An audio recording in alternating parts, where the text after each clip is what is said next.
Bonjour à tous et bienvenue sur une nouvelle vidéo sur le CMS PrestaShop.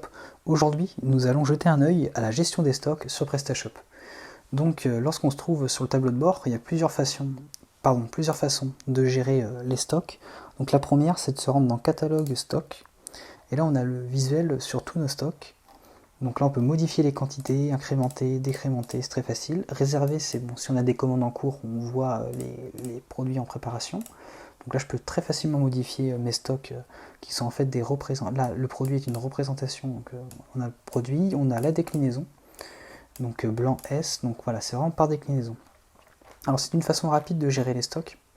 Il y a aussi une façon directe sur les produits, qui est de se rendre sur catalogue produit, se rendre sur un produit. Donc là, je vais aller sur le t-shirt que j'ai créé dans une précédente vidéo.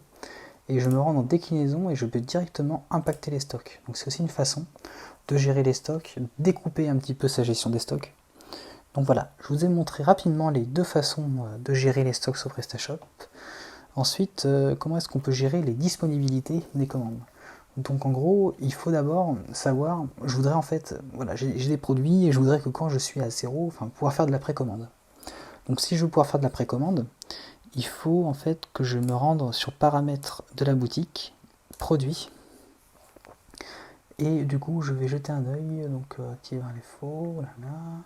Autoriser les commandes de produits en rupture de stock, donc oui, j'autorise, gestion des stocks, voilà.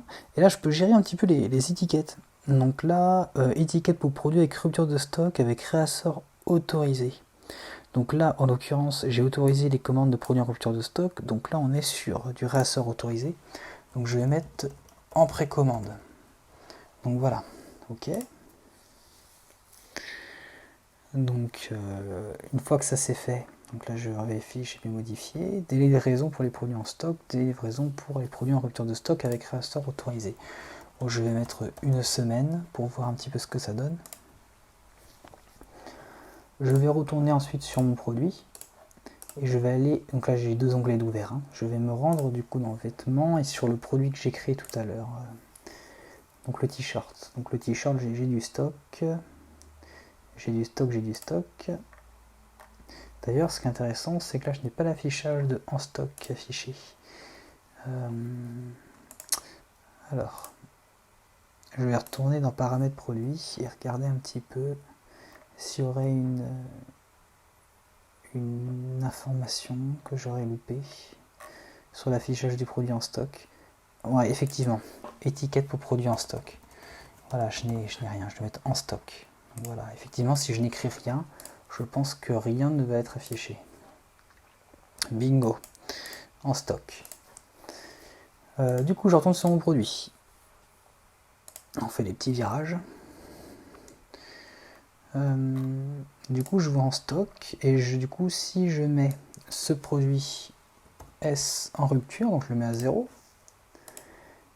je vais passer sur en précommande. Ok, en précommande, et là je vois une semaine. Bon, c'est PrestaShop qui a choisi d'afficher ça comme ça. Moi, c'est vrai que je préférerais mettre précommande et mettre une semaine à côté. Je pense que c'est beaucoup plus lisible. Là, c'est pas super lisible, hein, en toute honnêteté. C'est pas la folie. Du coup, si je fais refuser les commandes, parce que voilà, je peux gérer les disponibilités par rapport à un produit. Donc c'est ça qui est intéressant. Donc là, je vais être en rupture. On va produire disponible avec d'autres options. Bon, d'accord, ok. Intéressant. Accepter, refuser les commandes, accepter les commandes. Donc là, si j'accepte les commandes, je vais passer sur une acceptation de commande. D'accord, je suis sur une précommande. Ok, c'est parfait. Utiliser le comportement par défaut, je vais laisser. Et du coup, je peux afficher les libellés en fonction des produits. Donc si je suis en rupture de stock, écoutez, tout à l'heure j'ai dit quoi, je voulais mettre en précommande, et bon, ce produit exceptionnellement, je mets pas une semaine à l'avoir, mais je mets 2 semaines.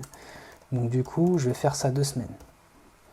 Et du coup, sur ce produit-là, je vais avoir en précommande 2 semaines, et sur les autres produits qui seront en précommande, je n'aurai pas cette information-là, parce que là, j'ai vraiment personnalisé l'information de précommande.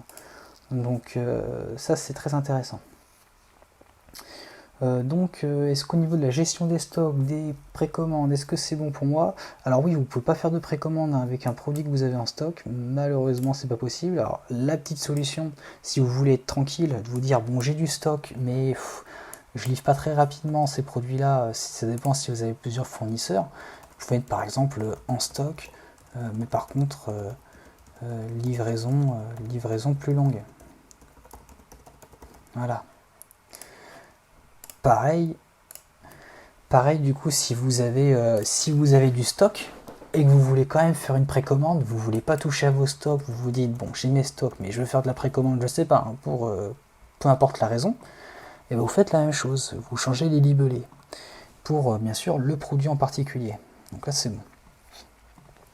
Donc voilà, c'est tout pour la gestion des stocks sur PrestaShop. Si vous avez des questions, n'hésitez pas à laisser des commentaires sous la vidéo, n'hésitez pas à aimer la vidéo, et je vous dis à bientôt pour une nouvelle vidéo.